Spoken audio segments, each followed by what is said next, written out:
hot weather this holiday weekend likely means more boaters on Lake Erie. The Ohio Department of Natural Resources and the U.S. Coast Guard are teaming up to remind people that alcohol and boating do not mix. They've come up with their Operation Dry Water campaign. News 5's Jade Jarvis explains what you need to know before you head out on the water. Officials say alcohol is the leading contributing factor in boating deaths and accidents, so they're beefing up patrols this weekend to make sure people are boating safe and sober.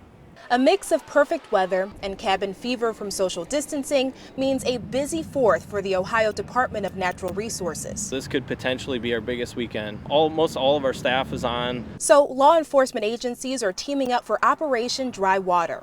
It's an annual campaign to educate boaters about the dangers of boating under the influence and increasing enforcement to make sure no one gets hurt. We're going to make sure that we have extra equipment.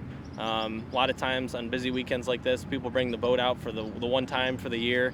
So we have extra life jackets so we can get them back safely, stuff like that. Officer Chad KOSAN says while it's okay for boat passengers to drink on Lake Erie, just like a car, it's illegal for boat operators to have a blood alcohol content of 0.08 or higher in Ohio.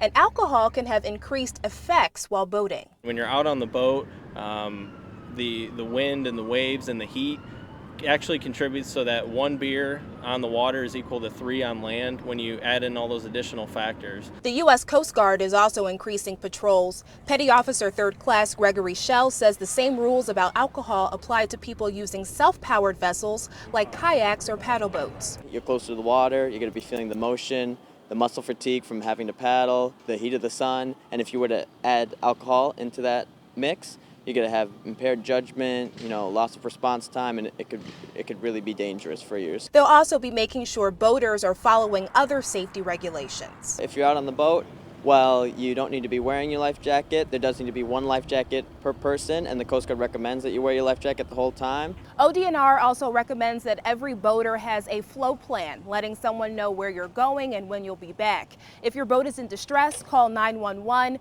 VHF Channel 16, or hail Mayday to get in touch with the Coast Guard. In Cleveland, Jade Jarvis, News 5.